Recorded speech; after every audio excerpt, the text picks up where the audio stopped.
Maharana Resort, Rai Dam Road, Vadoli Tadoba, Chandrapur, Maharashtra. The best place for your holidays has now become official.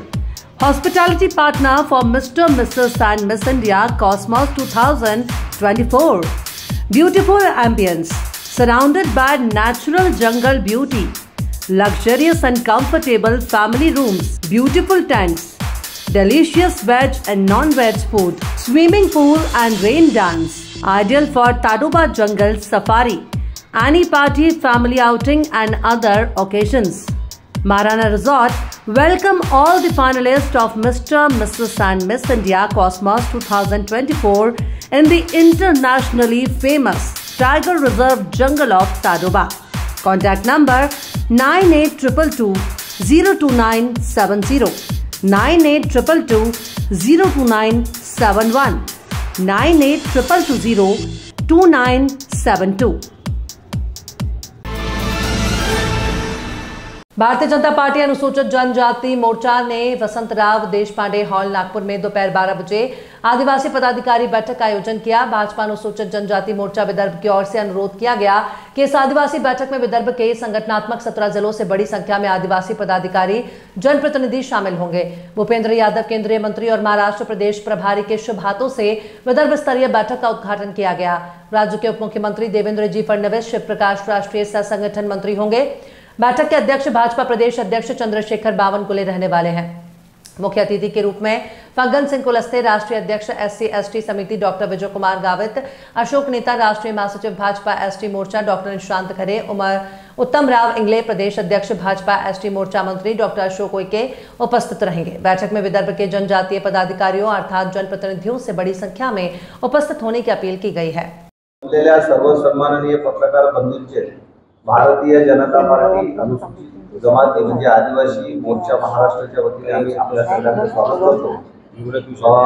आज 27 September 2024 ला नागपूर येथील वसंतराव देशपांडे सभागृहामध्ये अनुसूचित जमाती म्हणजे भाजपा ST आदिवासी मोर्चाचा पदाधिकाऱ्यांचा भाजपाच्या दृष्टीने जे 17 संघटन जिल्हे आहेत त्याचा महामेळावा आहे। त्या महामेळाव्याच्या संदर्भात आपल्याला माहिती देण्याकरता ही पत्रकार परिषद आहे। ही पत्रकार परिषद माजी महापौर व अनुसूचित जमाती आयोगाच्या राष्ट्रीय सदस्य माजी सदस्य आमच्या मायाताई गुणाते, त्याचप्रमाणे पत्रकार परिषदेला भारतीय जनता पार्टीचे महाराष्ट्राचे उपाध्यक्ष माननीय धर्मपालजी मेश्राम प्रेस नोटमध्ये नाव दिले आहे। त्याचप्रमाणे जी मला थोड्या वेळात येत आहे, मी प्रकाश गेला, महेंद्रजी उर्के प्रदेश उपाध्यक्ष, बंटीभाऊ पण थोड्या वेळात येतील, राजीव वीरेंद्र, त्याचप्रमाणे आकाश मळावी आमचे प्रदेश चिटणीस आहेत, श्याम कार्लेकर जे महानगराचे अध्यक्ष आहेत ST मोर्चाचे, हे सगळे उपस्थित आहेत। मी आजच्या पत्रकार परिषदेला संबोधित करण्यासाठी माननीय मायाताई गुणातेंना विनंती करतो की पत्रकार परिषदेला कसा आहे मेळावा तर हा पदाधिकाऱ्यांची आमची जी बैठक असते हे बैठक दर 3 महिन्यांनी आमच्या बैठका लागत असतात महाराष्ट्रामध्ये चालू आहे।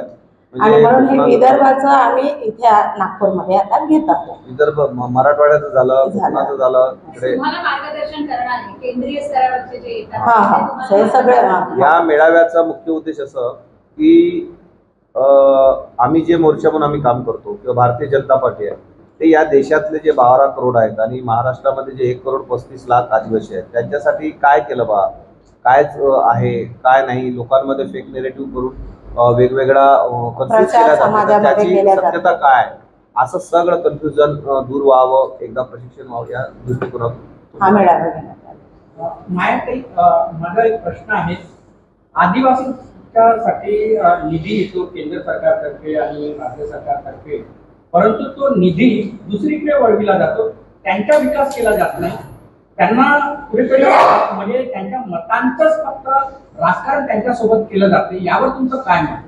नाही, कसं आहे की जनप्रतिनिधी जे आहेत त्या भागातले त्यांच्यावर डिपेंड राहते, जे सक्रिय आहे आपल्या भागामध्ये कसं निधी वळून न्यायचं त्याच्यावरही डिपेंड असते आणि जास्तीत जास्त फंड आदिवासी बहुल एरियामध्ये खर्च झाला पाहिजे याचा आमचं सगळ्यांचा प्रयत्न राहते आणि तो होतेही. काही प्रमाणात आता थोडं बहुत वाचलं नाही झाला नाही आणि यावेळेस वडवल्या गेलेला नाही. महाराष्ट्रामध्ये जो 9.18% बजेट आता मी तुम्हाला सांगते, नागपूर शहरामध्ये आदिवासी घरकुल हे सबरी घरकुल चालू होतं. मग ते काँग्रेसच्या सरकारमध्ये ते बंद करण्यात आलं होतं.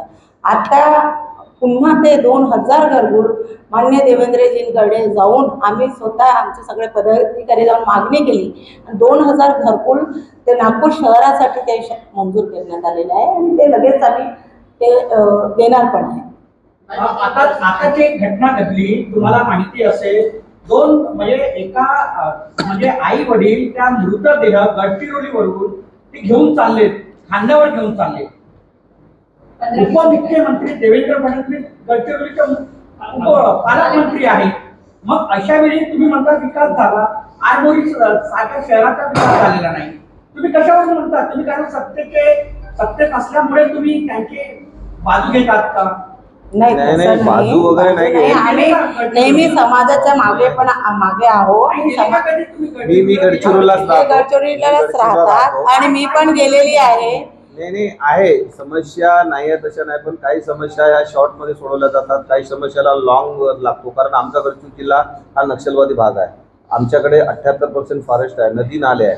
इकडे ह्या सगळ्या गोष्टी करताना खूप साऱ्या गोष्टी कराव्या लागतात.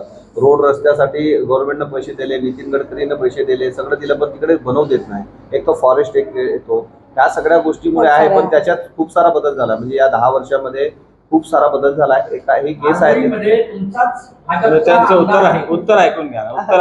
असं नका, त्यांनी नाही सांगितलं. त्याने उत्तर देता येत नाही. उत्तर देता येत ना. सुपारी प्रश्न कशाला करता?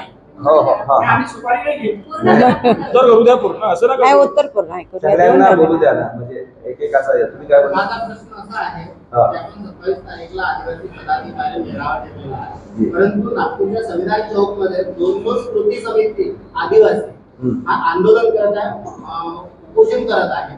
आणि मागच्या वेळेला आदिवासी कृती समितीमध्ये काही पण होत्या, तर तिथे विजय कुमार गावित यांनी लेटर दिलेलं होतं साईन करून. 1 वर्ष झालं तरी काही झालं नाही. ते पुन्हा आता तिथे उपोषणाला बसले. यावर आपण काय म्हणा? आणि अशा वेळेस आपण हे करत कृती समिती जी बसली आहे ना, काय माननीय सुप्रीम कोर्टाने या संदर्भात निर्णय दिलाय.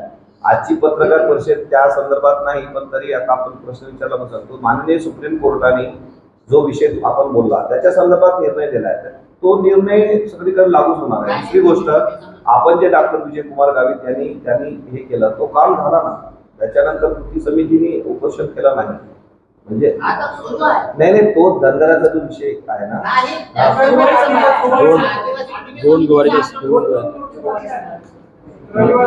गोंडगोवारी समाजाचा 2 विषय आहेत तिथे.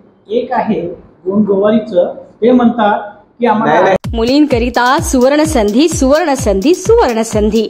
महाराष्ट्र शासन द्वारा संचालित मुलींची शासकीय औद्योगिक प्रशिक्षण संस्था चंद्रपूर सादर करीत आहे खास SSC पास मुलींकरिता 1 व 2 वर्षीय अभियांत्रिकी व बिगर अभियांत्रिकी अभ्यासक्रम.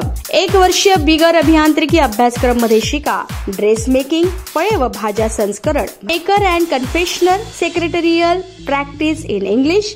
तसेच 2 वर्षीय अभियांत्रिकी अभ्यासक्रम मध्ये शिका electrician, electronics, mechanic, information and communication technology system maintenance. आणि फक्त ST म्हणजेच आदिवासी अनुसूचित जमाती उमेदवारांसाठी 1 वर्षीय बिगर अभियांत्रिकी अभ्यासक्रम मध्ये शिका cosmetology, dress making, cutting and sewing, computer operator and programming assistant. Online form भरण्याकरिता या वेबसाईटचा वापर करू शकता. तसेच आमच्या संस्थेत सुद्धा आपले ऑनलाईन फॉर्म निःशुल्क भरून दिले जातील. ITI मुलींची इथे 10 ट्रेड आणि 12 युनिट आहे आणि शासनाच्या विविध योजना इथे राबवल्या जातात. मुलींची शासकीय औद्योगिक प्रशिक्षण संस्था चंद्रपूर, सिव्हिल लाईन्स, जुना वरोरा नाका, जिल्हा चंद्रपूर.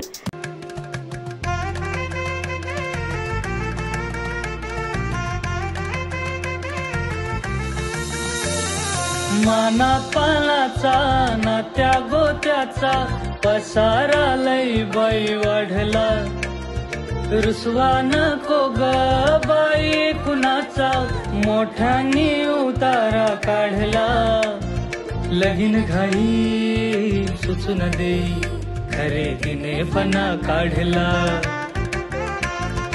खरेदीला वर्षी भीने उत्साह नवा आणला, बांधला बसका बांधला, बांधला